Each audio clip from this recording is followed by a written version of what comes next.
नमस्कार। आकाशवाणी से प्रस्तुत है समाचार संध्या।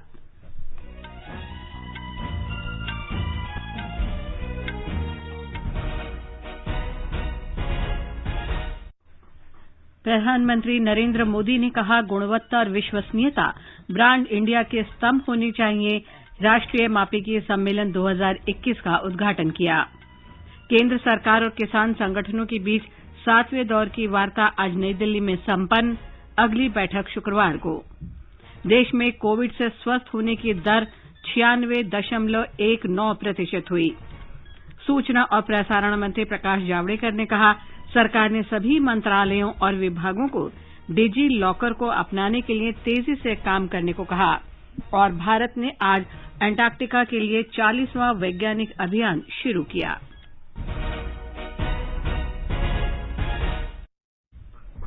समाचार संध्या में दिव्या तोमर के साथ मैं लवलीन निगम।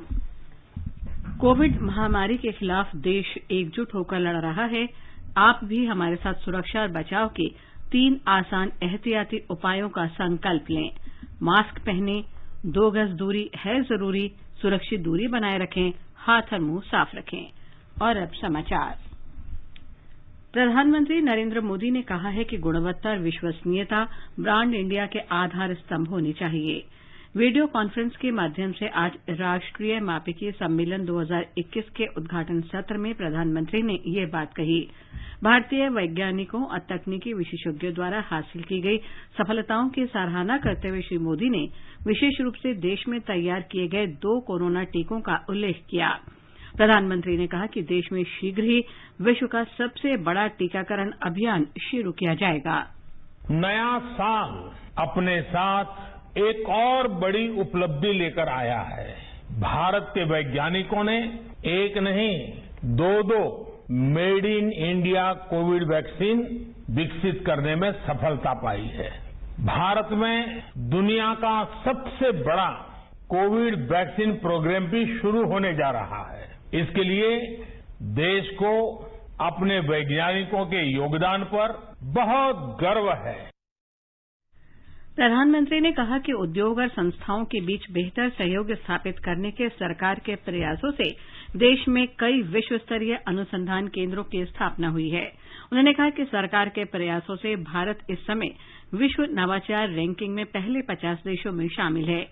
श्री मोदी ने कहा कि वैज्ञानिक और औद्योगिक अनुसंधान परिषद तथा अन्य विज्ञान संस्थानों ने वैश्विक महामारी का हल खोज लिया है। प्रधानमंत्री ने कहा कि कोरोना संकट में वैज्ञानिक संस्थाओं की भूमिका की देश ने सराहना की है। इन वर्षों में इस संस्थान की अनेक महान विभूतियों ने देश की उत्तम से उत्तम सेवा की है। यहां से निकले समाधानों ने देश का पथ प्रशस्त किया है। CSIR, NPL ने देश के विकास के साइंटिफिक एवोल्यूशन और इवैल्यूएशन दोनों में अपना अहम रोल निभाया है। श्री मोदी ने वैज्ञानिक और औद्योगिक अनुसंधान परिषद के वैज्ञानिकों से देश में छात्रों के साथ अपने अनुभव साझा करने को कहा। उन्होंने कहा कि इससे युवा वैज्ञानिकों की नई पीढ़ी तैयार करने में मदद मिलेगी। मैं चाहूंगा कि CSIR के वैज्ञानिक देश के ज्यादा से ज्यादा स्कूलों के साथ छात्र छात्राओं के साथ संवाद करें, कोरोना काल के अपने अनुभवों को और इस शोध क्षेत्र में किए गए कामों को नई पीढ़ी से साझा करें। इससे आने वाले कल में आपको युवा वैज्ञानिकों की नई पीढ़ी तैयार करने में, उन्हें प्रेरित करने में बड़ी मदद मिलेगी। प्रधानमंत्री ने कहा कि देश को आत्मनिर्भर भारत का लक्ष्य हासिल करने के लिए नए मानक विकसित करने होंगे। श्री मोदी ने कहा कि देश के सामने आज नई चुनौतियां और लक्ष्य हैं। मापिकी के बारे में प्रधानमंत्री ने कहा कि इससे दुनिया में हमारे उत्पादों की विश्वसनीयता बढ़ती है। उन्होंने कहा कि जरूरत इस बात की है कि न केवल भारत में निर्मित सामानों की मांग को बढ़ाया जाना चाहिए, बल्कि इसकी स्वीकृति को भी बढ़ावा देने की जरूरत है। उन्होंने कहा कि भारतीय निर्देशक द्रव्य देश में गुणवत्ता वाले उत्पादों के निर्माण में मदद करेगा। कोई भी रिसर्च माप और नाप के बिना आगे नहीं बढ़ सकती। यहां तक कि हमें अपनी उपलब्धि भी किसी न किसी पैमाने पर मापनी ही पड़ती है। इसलिए मेट्रोलॉजी मॉडर्निटी की आधारशिला है। जितनी बेहतर आपकी मेथोडोलॉजी होगी उतनी ही बेहतर मेट्रोलॉजी होगी, और जितनी विश्वसनीय मेट्रोलॉजी जिस देश की होगी उस देश की विश्वसनीयता दुनिया में उतनी ही ज्यादा होगी। प्रधानमंत्री ने राष्ट्रीय परमाणु समय मापक और भारतीय निर्देशक द्रव्य को भी राष्ट्र को समर्पित किया और राष्ट्रीय पर्यावरण मानक प्रयोगशाला की आधारशिला रखी। नेशनल परमाणु समय मापक भारतीय मानक समय को 2.8 नैनोसेकंड की सटीकता के साथ दर्शाता है। इस अवसर पर विज्ञान और प्रौद्योगिकी मंत्री डॉक्टर हर्षवर्धन तथा वैज्ञानिक और औद्योगिक अनुसंधान परिषद के महानिदेशक शेखर मांडे और वैज्ञानिक सलाहकार प्रोफेसर विजय राघवन भी उपस्थित थे। उपराष्ट्रपति एम वेंकैया नायडू ने कोविड के 2 वैक्सीन के आपात स्थिति में उपयोग की अनुमति दिए जाने की सराहना की है। उपराष्ट्रपति ने कहा कि वैक्सीन उपयोग की घोषणा भारत की विज्ञान के क्षेत्र में उपलब्धि और आत्मनिर्भर भारत की भावना को दर्शाती है। श्री नायडू ने कहा कि इससे न केवल भारतीयों को बल्कि बड़े पैमाने पर मानवता को भी लाभ होगा। कोरोना की स्वदेशी वैक्सीन बनाने के प्रयास की सराहना करते हुए श्री नायडू ने कहा कि कोवैक्सीन में कुछ विशिष्ट विशेषताएं हैं। उन्होंने कहा कि भारत इस घातक बीमारी से मानवता को बचाने वाली वैक्सीन का उत्पादन करने में सबसे आगे है। चिकित्सा विशेषज्ञों ने देश में आपात उपयोग के लिए कोरोना वायरस से निपटने की 2 वैक्सीन को सरकार की मंजूरी का स्वागत किया है। अखिल भारतीय आयुर्विज्ञान संस्थान नई दिल्ली के निदेशक डॉक्टर रणदीप सिंह गुलेरिया ने स्वदेशी टीका विकसित करने में भारतीय प्रयोगशालाओं के कार्य की सराहना की है। उन्होंने कहा कि देश में ही अनुसंधान किया गया और ये पूरी तरह भारतीय वैक्सीन है। दिल्ली के सर गंगाराम अस्पताल के doctor lieutenant general Ved Chaturvedi ने कहा कि सरकार द्वारा स्वीकृत कोरोना वैक्सीन पूरी तरह से सुरक्षित है। जहां तक सेफ्टी की बात है, मैं देश को आश्वस्त करना चाहता हूं। जो ट्रायल्स हुए हैं सभी वैक्सीन्स के, चारों वैक्सीन्स के, 2 इस कंट्री में नहीं है और 2 हमारे पास हैं। जहां तक सेफ्टी का इश्यू है, देश को घबराना नहीं चाहिए। ये बिल्कुल सेफ वैक्सीन्स हैं। ट्रायल्स में इन वैक्सीन्स को 50% से ज्यादा इफिकेशियस माना गया है। किसी भी वैक्सीन को 50% से ज्यादा इफिकेसी है उस वैक्सीन की, तो उसके लिए हम यूज कर सकते हैं। तो ये तो करीब 60 to 70% इफेक्टिव हैं। नीति आयोग में स्वास्थ्य संबंधी मामलों के सदस्य और कोविड कार्यबल के प्रमुख डॉक्टर विनोद पाल ने कहा, 2 वैक्सीन का एसेंशियल होना, अधिक होना बहुत बड़ी उपलब्धि है देश के लिए, बहुत गर्व का दिन है। और जो कोरोना के खिलाफ हमारी लड़ाई है, पेंडेमिक है, उसको अल्टीमेटली रोक के खत्म करने के लिए बहुत बड़ा कदम आज सामने है। हमें ये लेकर चलना है कि दोनों वैक्सीन में जो परमिशन मिली है वो इमरजेंसी यूज की जो मिली है, और उसमें थोड़ा फर्क है।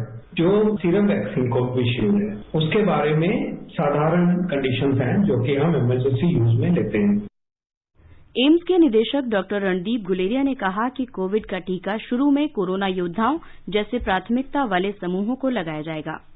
The Government of India has selected priority groups who will be vaccinated based on risk factors. The first group will include healthcare workers and frontline workers. The second group that will receive the COVID-19 vaccine will be persons over the age of 50 years and persons under 50 years with comorbid conditions. It is advisable to take the complete vaccine schedule as far as COVID-19 is concerned, because we want to protect ourselves and also protect our near and dear ones, our close contact, our family members and our co-workers. Bharatiya Janata party ने Covid vaccine विकसित करने के मामले में राजनीति करने के लिए विपक्ष की आलोचना की है।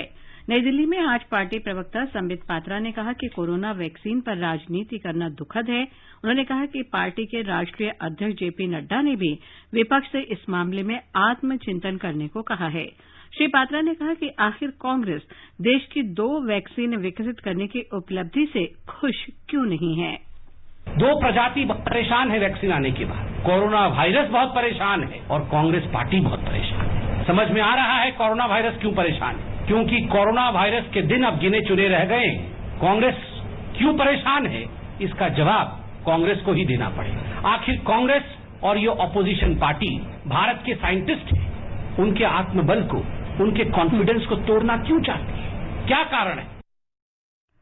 भारतीय बायोटेक के मुख्य प्रबंध निदेशक डॉक्टर कृष्णा इल्ला ने कोविड-19 के लिए विकसित वैक्सीन कोवैक्सीन को आपात स्थिति के लिए स्वीकृति दिए जाने की आलोचना को खारिज कर दिया।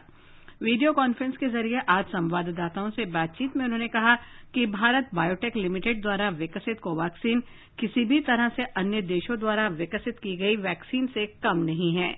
उन्होंने कहा कि इसके तीसरे चरण के आंकड़े फरवरी या मार्च तक सामने आएंगे। कोवैक्सीन के आपात समय में उपयोग की स्वीकृति के खिलाफ कई कंपनियों और मीडिया द्वारा आलोचना किए जाने के बारे में उन्होंने कहा कि केंद्रीय औषधि मानक नियंत्रण संगठन CDSCO द्वारा निर्धारित शर्तों के बाद ही इसे मंजूरी दी गई। डॉक्टर कृष्णा इल्ला ने कहा कि तीसरे चरण में परीक्षण के दौरान 23,000 लोगों को टीका लगाया जाएगा। उन्होंने बताया कि जल्द ही कोवैक्सीन की 7 बिलियन खुराक बायोटेक के हैदराबाद और बेंगलुरु स्थित इकाइयों में उत्पादन किया जाएगा। डॉक्टर कृष्णा इल्ला ने कहा कि भारत बायोटेक जल्द ही बच्चों के लिए भी टीका विकसित करने की प्रक्रिया शुरू करेगा। सरकार ने कहा है कि भारत में स्वीकृत कोविड का टीका अन्य देशों में विकसित किए गए किसी भी वैक्सीन के समान कारगर है।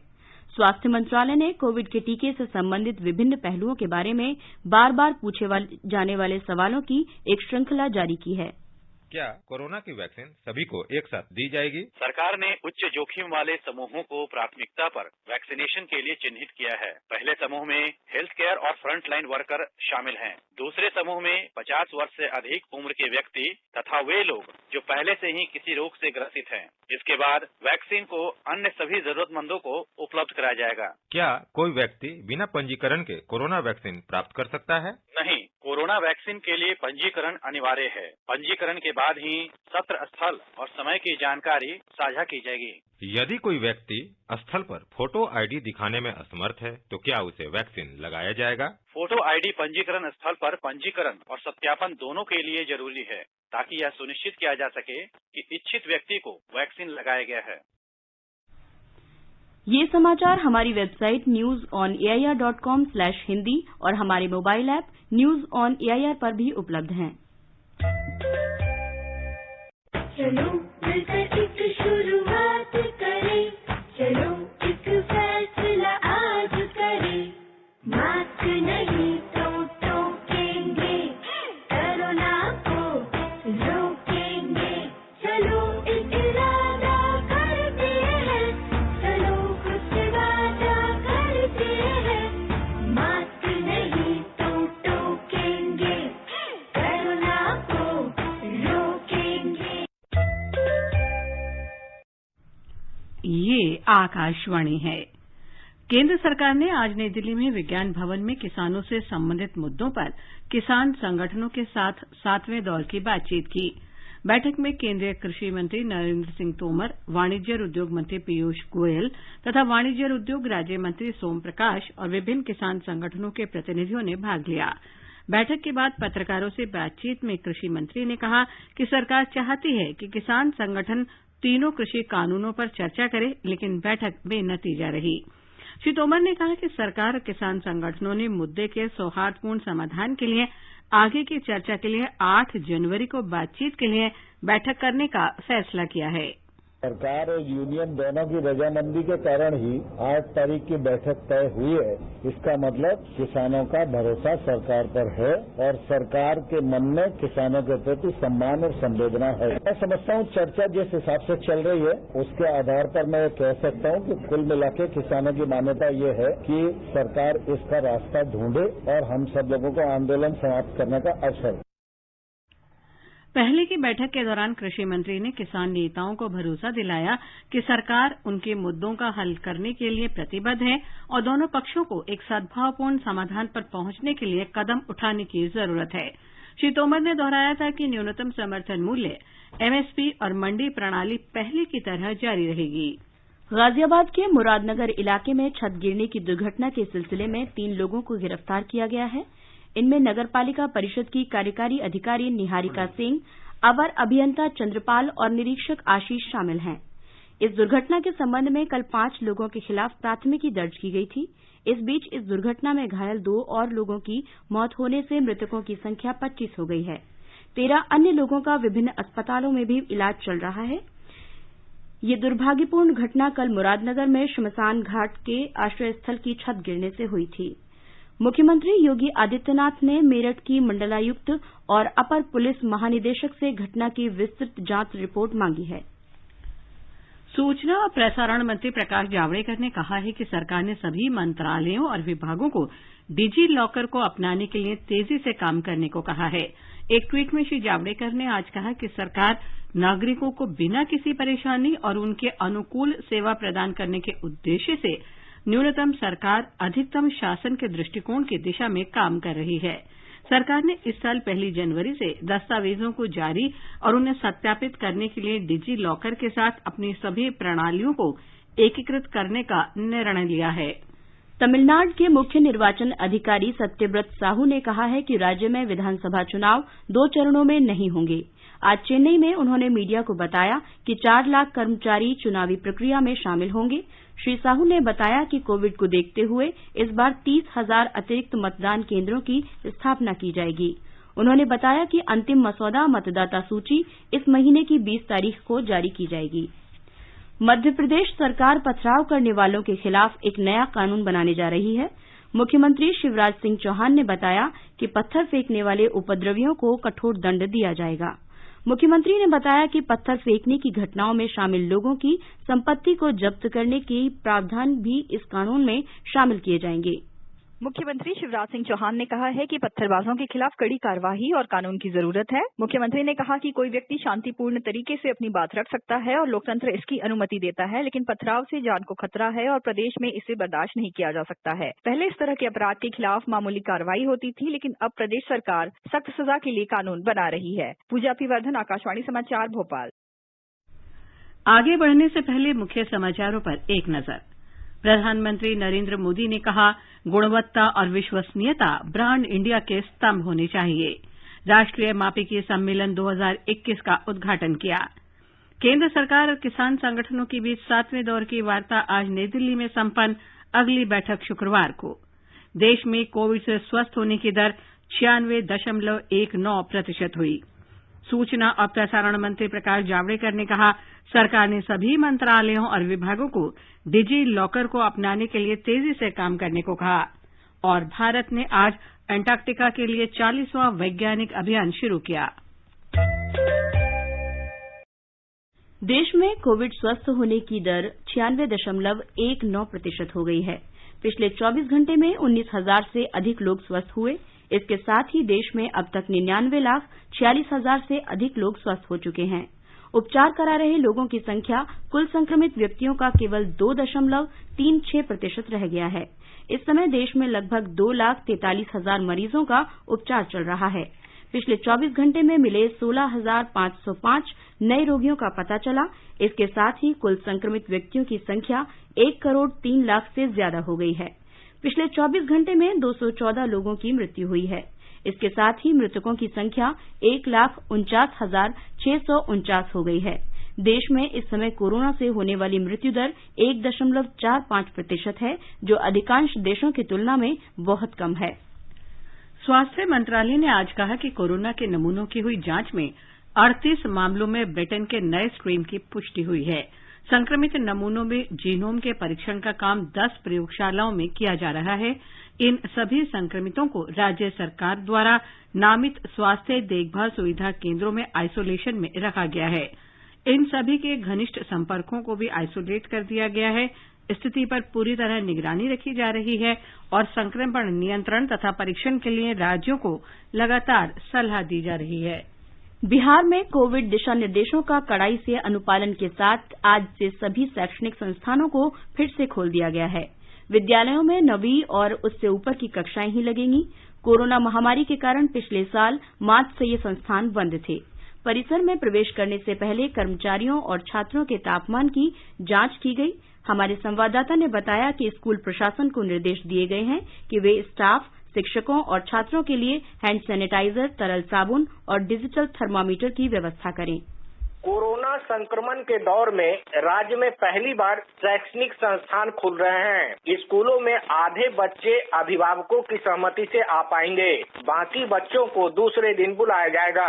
स्कूल खुलने के बावजूद ऑनलाइन पढ़ाई जारी रहेगी। जो बच्चे स्कूल नहीं आ पाएंगे वे ऑनलाइन क्लास कर सकते हैं। स्कूलों में प्रार्थना सभा नहीं होगी और खेल कूद की घंटी भी रद्द रहेगी। स्कूल आने वाले छात्र और शिक्षकों के स्वास्थ्य की नियमित जांच होगी। इस बीच पटना हाई कोर्ट में भी आज से फिजिकल यानी आमने सामने सुनवाई शुरू होगी। किसी भी मुवक्किल को हाई कोर्ट में प्रवेश की अनुमति नहीं दी जाएगी। वकील और उनके मुंशी ही ई पास पर प्रवेश कर सकेंगे। आकाशवाणी समाचार के लिए पटना से कृष्ण कुमार लाल। केंद्र शासित प्रदेश पुदुचेरी में कोविड के कारण 9 महीने से बंद पड़े सभी स्कूल आज से खोल दिए गए हैं। एक रिपोर्ट। पहली से 12वीं तक की कक्षाएं सुबह 10 बजे से दोपहर 1 बजे तक संचालित की जाएंगी। पहली, तीसरी, 5वीं और 7वीं तक की कक्षाएं सोमवार, बुधवार और शुक्रवार को और दूसरी, चौथी, छठी तथा 8वीं तक की कक्षाएं मंगलवार, गुरुवार और शनिवार को संचालित की जाएंगी। पूर्णकालिक कक्षाएं 18 जनवरी से शुरू की जाएंगी, जिसके लिए शिक्षा विभाग ने पहले ही मानक संचालन प्रक्रिया जारी कर दी है। सभी विद्यालयों में साफ सफाई व स्वच्छता सुनिश्चित की गई है और विद्यार्थियों को सुरक्षित दूरी का पालन करने तथा मास्क लगाने के लिए कहा गया है। पुदुचेरी से चंद्रमोहन की रिपोर्ट के साथ समाचार कक्ष से दीपिका शर्मा। कोविड-19 के नए मरीजों की संख्या में मामूली कमी आने के साथ ही अब मुंबई के स्थानीय निकाय ने टीकाकरण प्रक्रिया के लिए तैयारियों पर ध्यान केंद्रित किया है। फिलहाल 8 केंद्रों पर ही टीकाकरण का काम होगा, लेकिन जल्द ही इन केंद्रों की संख्या बढ़ाकर 75 तक करने की योजना है। एक रिपोर्ट। अधिक से अधिक लोगों का जल्द से जल्द टीकाकरण करने के उद्देश्य से बृहन्मुंबई नगर निगम 5 जंबो कोविड केंद्रों को टीकाकरण केंद्रों में बदलने की योजना बना रहा है। बांद्रा कुर्ला कॉम्प्लेक्स, बायकला, दहीसर, मुलुंड और वर्ली में स्थित इन केंद्रों को शहर में बढ़ते कोविड रोगियों के उपचार के लिए पिछले साल निर्मित किया गया था। मुंबई के अतिरिक्त नगर आयुक्त सुरेश काकानी ने बताया कि टीके की उपलब्धता के 24 घंटों के भीतर ही टीकाकरण की प्रक्रिया शुरू करने की व्यवस्था की गई है। पहले चरण में टीकाकरण के लिए सार्वजनिक और निजी क्षेत्र के करीब 1.25 लाख से अधिक स्वास्थ्य कर्मियों ने अपना नाम दर्ज करवाया है। निशा रानी, आकाशवाणी समाचार, मुंबई। जम्मू कश्मीर के उपराज्यपाल मनोज सिन्हा ने न्यायमूर्ति पंकज मित्तल को केंद्र शासित प्रदेश जम्मू कश्मीर और लद्दाख के संयुक्त उच्च न्यायालय में नए मुख्य न्यायाधीश के रूप में शपथ दिलाई। न्यायमूर्ति पंकज मित्तल गीता मित्तल की जगह लेंगे। आज जम्मू में आयोजित एक समारोह में उन्हें पद की शपथ दिलाई गई। इस अवसर पर राज्य प्रशासन के वरिष्ठ अधिकारियों सहित कई गणमान्य व्यक्ति भी मौजूद थे। न्यायमूर्ति एस मुरलीधर ने आज ओडिशा उच्च न्यायालय के मुख्य न्यायाधीश के रूप में शपथ ली। ओडिशा के राज्यपाल प्रोफेसर गणेशी लाल ने भुवनेश्वर में राजभवन में आयोजित एक समारोह में उन्हें पद और गोपनीयता की शपथ दिलाई। इससे पहले राष्ट्रपति रामनाथ कोविंद ने न्यायमूर्ति मुरलीधर की ओडिशा के मुख्य न्यायाधीश के रूप में नियुक्ति की थी। ओडिशा मुख्य न्यायालय के न्यायाधीश के रूप में नियुक्त होने से पहले वे पंजाब और हरियाणा उच्च न्यायालय में कार्यरत थे। ये समाचार आकाशवाणी से प्रसारित किए जा रहे हैं। ताजा समाचार जानने के लिए आप हमारे Twitter handle @AIR News Hindi को फॉलो कर सकते हैं। समाचार संध्या में आपका फिर स्वागत है। वित्त मंत्रालय ने वस्तु और सेवा कर जीएसटी क्षतिपूर्ति के लिए राज्यों को 6,000 करोड़ रुपए की 10वीं साप्ताहिक किश्त जारी की है। इसमें से 23 राज्यों को 5,516 करोड़ 60 लाख से अधिक की राशि जारी की गई है, जबकि 483 करोड़ 40 लाख की राशि 3 केंद्र शासित प्रदेशों दिल्ली, जम्मू कश्मीर और पुडुचेरी को दी गई है। बाकी 5 राज्यों अरुणाचल प्रदेश, मणिपुर, मिजोरम, नागालैंड और सिक्किम में जीएसटी कार्यान्वयन के कारण राजस्व का अंतर नहीं है। इसके साथ ही अनुमानित जीएसटी क्षतिपूर्ति की 50% से अधिक राशि विभिन्न राज्यों और विधानसभा वाले केंद्र शासित प्रदेशों को जारी कर दी गई है। भारत और एशियाई विकास बैंक ने कर्नाटक के बेंगलुरु शहर में बिजली वितरण प्रणाली के नवीकरण के लिए $10 करोड़ के ऋण समझौते पर हस्ताक्षर किए हैं। बेंगलुरु स्मार्ट ऊर्जा कारगर बिजली वितरण परियोजना के समझौते पर वित्त मंत्रालय के अपर सचिव डॉ CS महापात्रा और बैंक के भारत में प्रभारी श्री हो यू जियोंग ने हस्ताक्षर किए। वित्त मंत्रालय ने वक्तव्य में कहा कि $10 करोड़ के सरकारी ऋण के अलावा बैंक ने बिना किसी सरकारी गारंटी के $9 करोड़ का ऋण इस परियोजना के लिए कर्नाटक में बेंगलुरु बिजली आपूर्ति कंपनी लिमिटेड बेस्कॉम को दिया है। ऋण समझौते पर हस्ताक्षर के बाद डॉ महापात्रा ने कहा कि ओवरहेड वितरण लाइनों को अंडरग्राउंड केबल में परिवर्तित करने से ऊर्जा कारगर वितरण नेटवर्क बनाने में, तकनीकी और वाणिज्यिक नुकसान कम करने और प्राकृतिक आपदाओं के कारण बिजली में न्यूनतम रुकावट हासिल करने में मदद मिलेगी। और अब आर्थिक जगत की खबरों के साथ हैं सोनू सूद।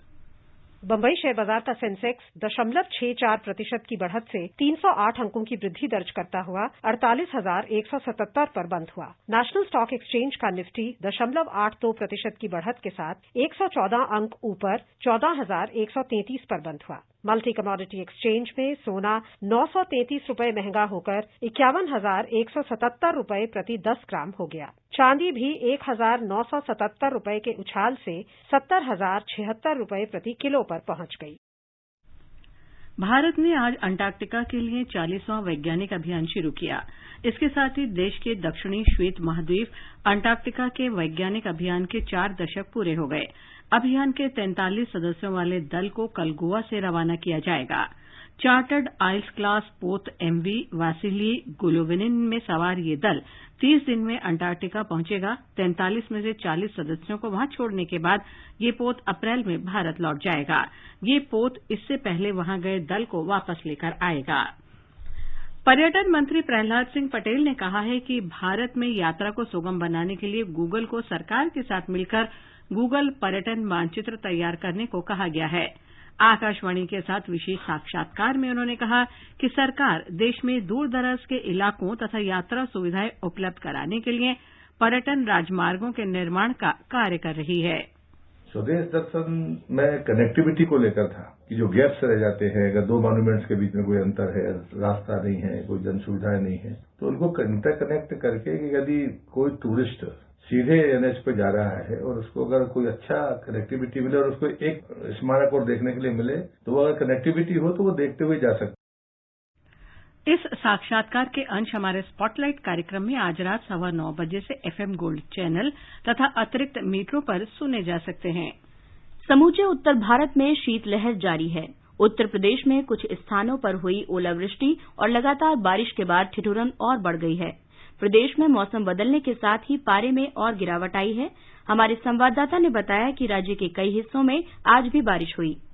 प्रदेश में कल से मौसम में अचानक बदलाव आया और आज भी प्रदेश के कई हिस्सों में हल्की से तेज बारिश हुई है। तेज हवाओं के साथ हुई बारिश ने गेहूं की बुआई के साथ ही दूसरी फसलों को भी प्रभावित किया है। कृषि विशेषज्ञों का मानना है कि इस बारिश की वजह से गेहूं की बुआई में 7 से 10 दिन की देर हो जाएगी। कई स्थानों पर गिरे ओलों से सरसों और आलू की फसल को भी काफी नुकसान हुआ है। कल जहां प्रदेश के पश्चिमी इलाकों में तेज बारिश हुई थी और ओले गिरे थे, वहीं आज पूर्वी इलाके और बुंदेलखंड के जिलों में हल्की से तेज बारिश के समाचार मिले हैं। बारिश की वजह से दिन के तापमान में काफी कमी आई है, वहीं रात का तापमान सामान्य से अधिक रहा। मौसम विभाग ने अनुमान जताया है कि इस प्रकार का मौसम अगले 1-2 दिन तक रहेगा और उसके बाद ही आसमान साफ होगा। कई स्थानों पर हल्की बारिश और धुंध छाए रहने का भी पूर्वानुमान है। सुशील चंद्र तिवारी, आकाशवाणी समाचार, लखनऊ।